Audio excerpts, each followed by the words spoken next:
Let's refresh some aspects of the projectile motion with the help of this animation. I have a cannon on the left side and a circular target in the lower right corner, which is 24.8 meters away from the cannon. Let's try to hit the circular target with a cannonball. So initially I will start with an angle 25 degrees. I have set the cannon at an angle 25 degrees with the horizontal surface. And let's fire the cannonball to see what happens. Okay, it dropped away from the circular target, so let's increase the angle up to 35 degrees and see if it can reach the circular target.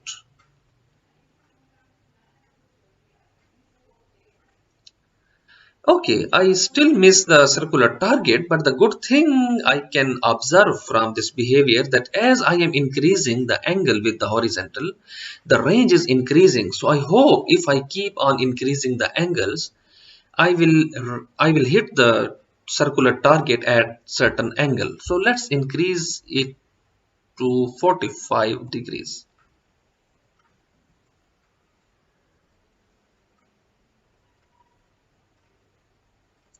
Oops, that was a narrow escape, but I hope if I increase it little more, I could hit the circular target. So let's increase the angle to 55 degrees.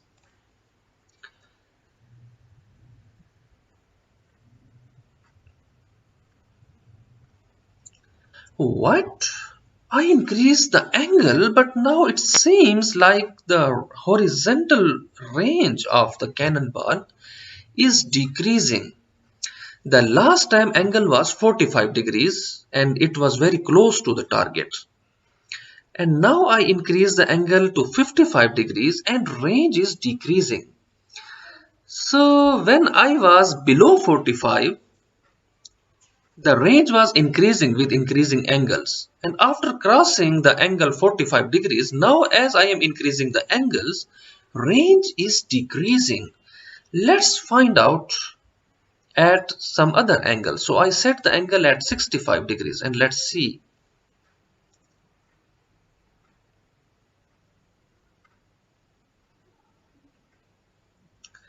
Well, my observation was right.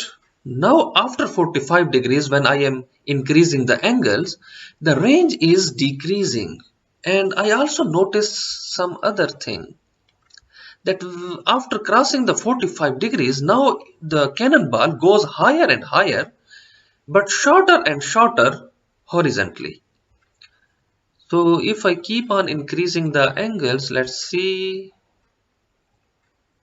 Now this is at the angle 75 degrees. Yes, it is going higher but shorter horizontally.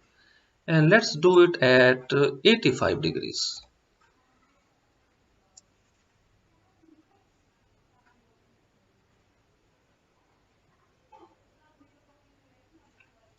Yes, I was right. So below 45 degrees, when I kept on increasing the angles, the range, the horizontal distance of the cannonball was increasing. And when I crossed the 45 degrees, actually the 45 degrees is the angle where I got the maximum horizontal displacement. And after I crossed the 45 degrees angle, the range of the cannonball is decreasing.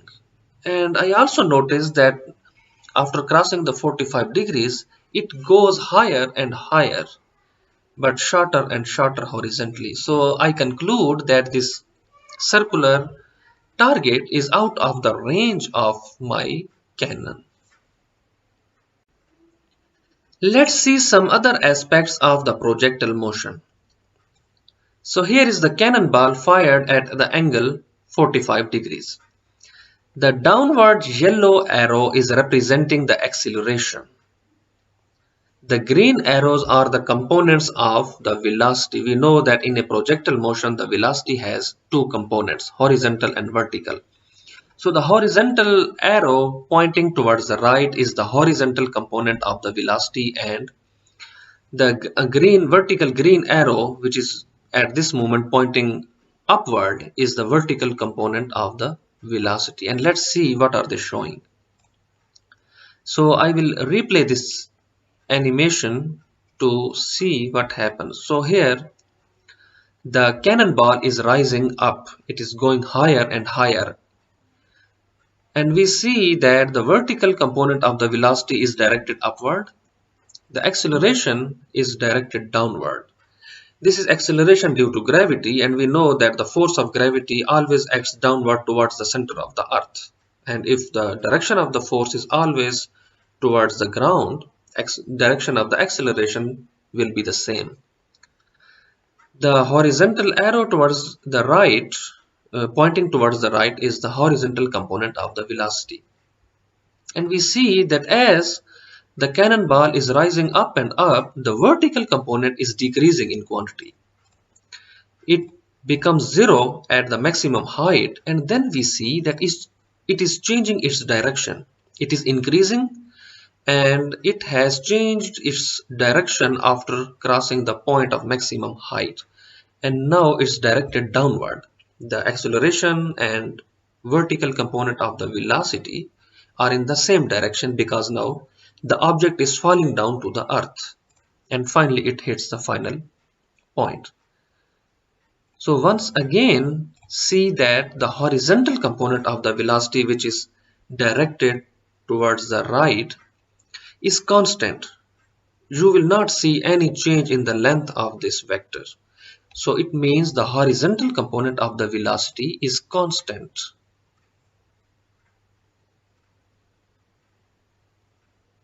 And it remains constant throughout the flight. Here is the challenge for you. You have this cannon and a circular target which is 21.6 meters away from the cannon. Your task is to hit the circular target with the cannonball. So you can fire the cannon, first adjust any angle you want and hit the circular target. The initial velocity is fixed at 15 meter per second, and you are not allowed to change it. You can only change the angle theta of the cannon with the horizontal surface. And there is one more condition. You can play only once. There is no second chance.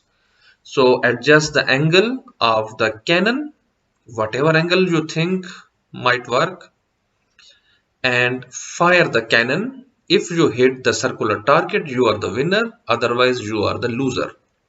So let's play the game. I take that challenge, but I know I have only one chance to play, so there is no space for a mistake. So I have to make sure it works. But before that, I need to do a little calculation, and let's do it together. Here is the formula for range of a projectile, and you are familiar with this formula. So I will just change it little bit to v squared sine of 2 theta divided by g,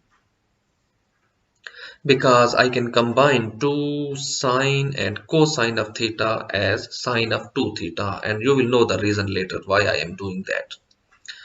So now the range R equals v squared sine of 2 theta divided by g. So I know let's check the range. What is the range of the circular target is 21.6 meters. So let's put this value here, 21.6 meters equals v squared, and I know the initial velocity of the projectile is fixed as 15 meter per second, and I am not allowed to change it. So let's put this value 15 meter per second squared. So I write it here, 15 squared sine of 2 theta because I want to know the theta where I will hit this range divided by G. In fact, I need to write the value of G here, which is 9.8 meter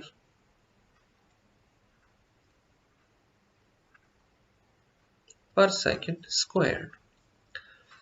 So now it's simple. I can write it as sine of 2 theta equals, I can multiply 21.6 with 9.8 and the value and then I can divide 15 squared. So I can do all of these calculations with my calculator and it's giving me the value 0.94.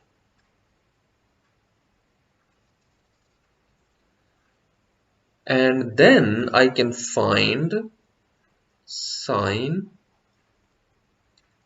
inverse of 0.94 equals 2 times theta. So if I use my calculator gives me the value that 2 times of theta equals 70.05. And then theta should be equal to, let's do the calculation here because I don't have much space. So I have 2 times of theta equals 70.05 and then theta equals 35.05 degrees. So here I have done a rough calculation to get the idea at what angle will I be able to hit the circular target, which is 21.6 meters away from the cannon. So that angle is 35.05. We can ignore 0.5. So I can set the angle of the cannon at 35 degrees, which I just got from this calculation. And I am sure it will hit the target. I am a strong believer of physics. So I know if I set it to 35 degrees, it will hit the target. And let's see if it really works. Are you ready? 1, 2, 3. Let's see.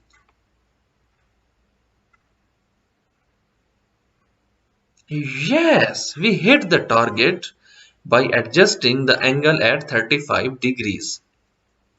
And it means our formulas work.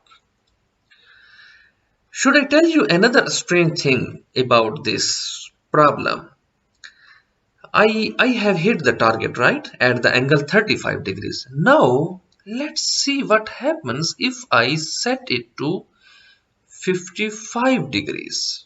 The first one was at 35 degrees, right? So now I have set the angle to 55 degrees and let's see what happens.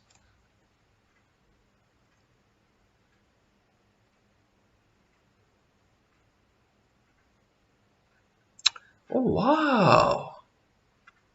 It has once again hit the target even though the angle is different. I calculated 35 degrees to hit the target.